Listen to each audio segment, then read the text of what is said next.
We're ready to go. Okay. Good morning and welcome back. Today we're going to talk about rewinding the spring on a weed eater. I've seen a lot of videos on how to rewind springs, using the end of a drill bit and all that. But every time I try, I kink up the end of the spring and end up breaking the spring before I get it done. So I stared at it and said, there's got to be a good way to do this. And I think I've come up with something that'll work for just about anybody. You don't have to be super coordinated and you don't take a chance on tearing your spring up. So let's go look at what I found. Oh yeah, and don't forget to subscribe and hit the like button. Thanks. Okay, after staring at this problem for a little while, I came up with something.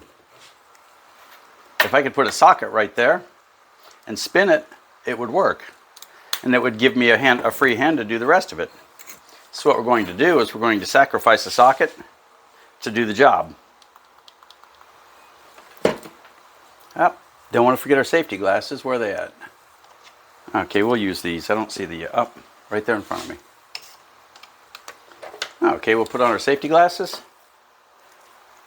Just so we've still got eyes when we're done. And you would think a socket's really hard to cut. And it is a little bit of work, but it's not as hard as you might think.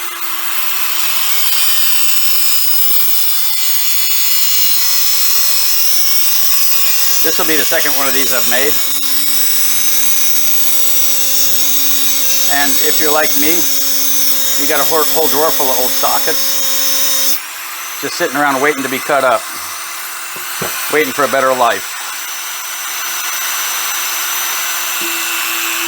Not quite.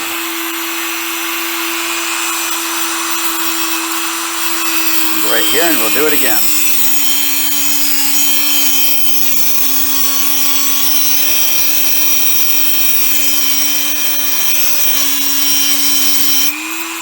Just keeping the sparks out of my hair. This works better with a 12-point socket, but I don't have one handy. All my 12-point sockets are part of full sets.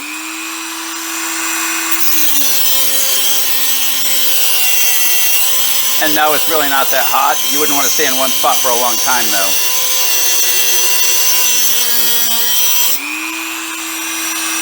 Okay, and that'll work pretty good.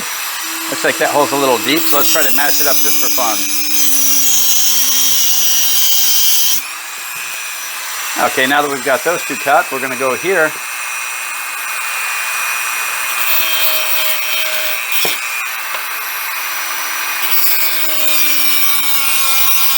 And remember, this doesn't have to be beautiful.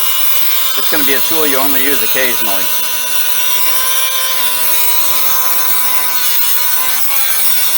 And once we get most of the way through,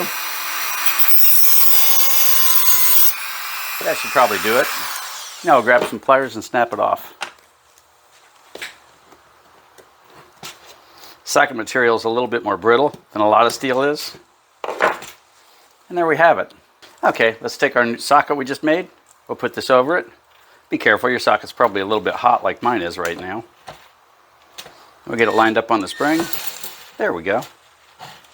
Now we're going to take this little end here and we're going to make sure that we catch this end inside this.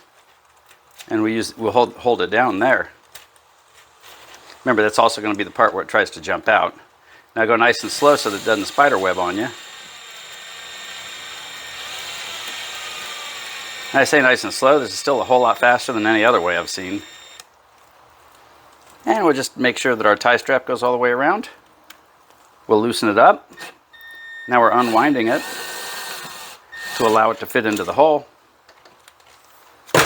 And there you have it, instant spring pack. It was just that easy. Well, that went pretty well, and I got use out of a socket that lived in the bucket of stray sockets.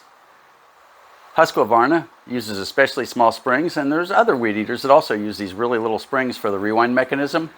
And I couldn't find anything on the market that did exactly what I wanted that didn't cost $49. So a stray socket that I'd probably never use again anyway cost me nothing.